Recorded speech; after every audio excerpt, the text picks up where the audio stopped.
Lighthouse Library.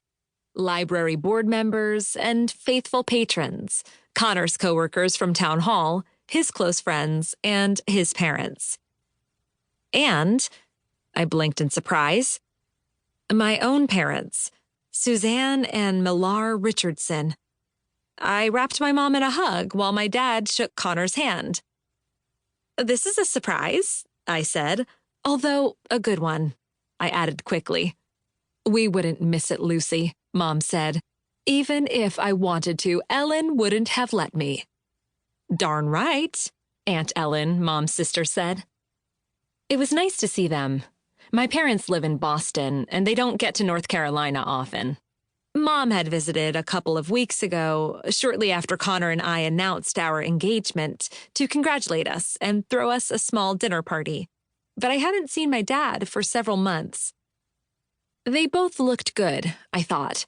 Of course, Mom always looks good. She makes sure of that.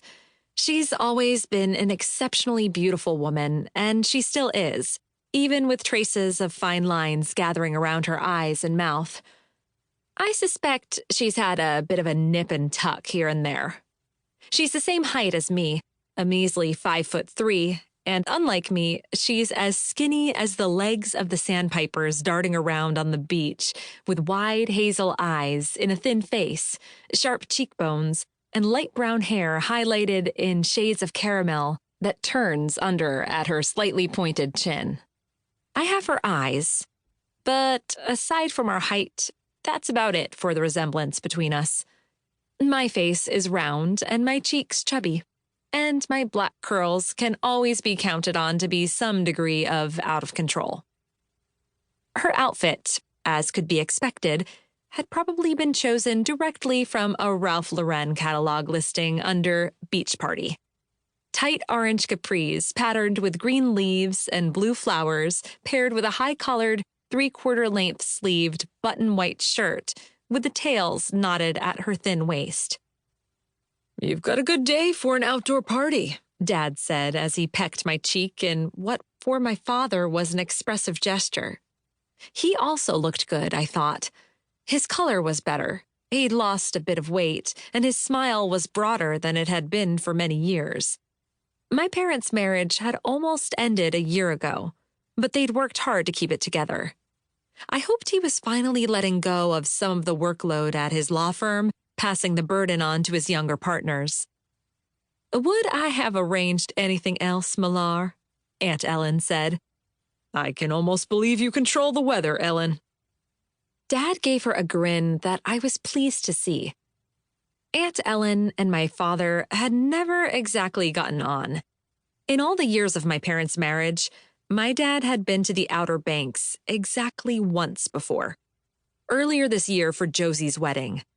Mom and Dad met when she, daughter of an Outer Banks fishing family, was still in high school, and he, scion of one of New England's oldest, proudest, and richest families, was on vacation from his law studies. They married far too quickly, without the approval of either of their families. Dad returned to law school and later joined his father's firm. Mom eagerly took up the life of a Boston socialite, which wasn't always as easy a life as you might think. As for me, I was raised in Boston in the social whirl of my parents' circle, but I escaped every summer to the Outer Banks and the loving arms of Aunt Ellen and Uncle Amos. When my life in Boston imploded, where else would I go but to my favorite place in all the world?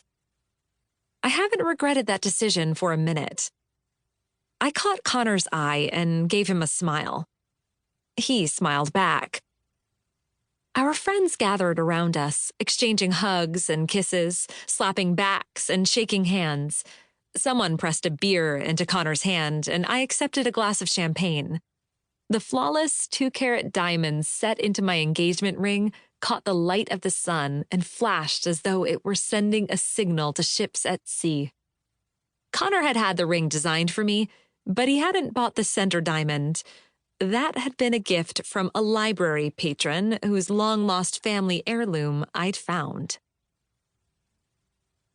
It was a great party.